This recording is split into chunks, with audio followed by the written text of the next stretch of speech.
প্রতিবাদ আছে এবং থাকবেও, কিন্তু সাধারণ মানুষের চাহিদায় তাদের পাশে থাকার যে অঙ্গীকার ছিল তাতেই ফোকাস করবে সিপিআইএম। এসআইআর প্রসঙ্গে তা আরও স্পষ্ট করে দিল আলিমুদ্দিন। ভোটার তালিকার বিশেষ আমূল সংশোধন বা এসআইআর নিয়ে সারা দেশ জুড়ে প্রতিবাদে সামিল হলেও বুথ স্তরে সাধারণ মানুষের পাশে থেকে সহযোগিতারই সিদ্ধান্ত নিল রাজ্য সিপিআইএম।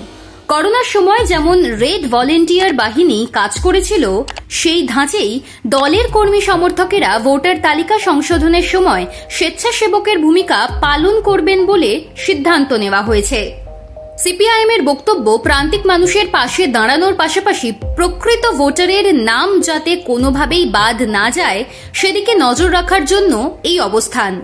নির্বাচন কমিশন এসআইআর প্রক্রিয়ায় রাজনৈতিক দলের প্রতিনিধি বা বিএলএদের সঙ্গে রেখেই এগোতে চাইছে।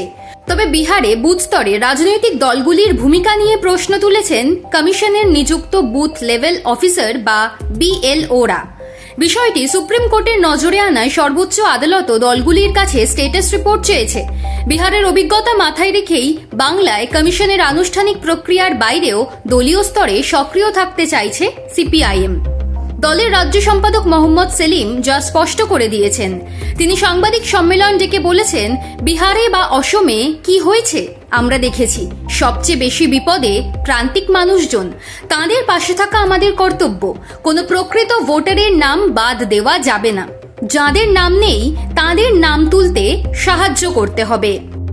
এসআইআর শুরুর আনুষ্ঠানিক বিজ্ঞপ্তি জারি না হলেও কমিশন ইতিমধ্যে সব দলের কাছে বিএলএদের নামের তালিকা চেয়েছে। সিপিআইএম সূত্রে খবর, কোন জেলায় 65 থেকে 70% বুথ, কোন জেলায় 50% বুথের প্রতিনিধিদের তালিকা রয়েছে।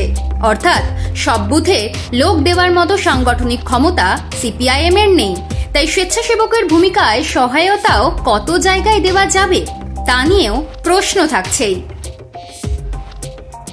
সেলিম অবশ্য বলেছেন, ভোটার তালিকা ত্রুটিমুক্ত করার কথা আমরা সবসময় বলি, কিন্তু তা করা হয়নি। এখন এসআইআর এর নামে সবাইকেই সন্দেহের তালিকায় ফেলা হচ্ছে। প্রমাণের দায় ভোটারদের উপরেই চাপানো হচ্ছে।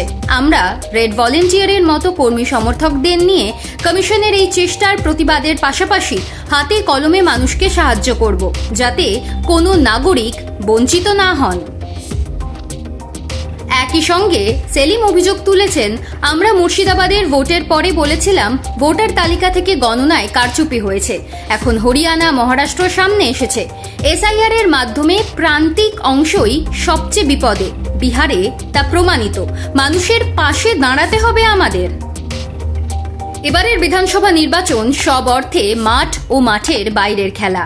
সেই খেলায় জমি ছাড়তে রাজি নয় লাল ঝান্ডা, যে কারণে প্রতিটা পদক্ষেপ মেপে ফেলতে চাইছে আলিমুদ্দিন, যাতে তৃণমূল ও বিরোধী দল বিজেপির উপর চাপ তৈরি করা যায়।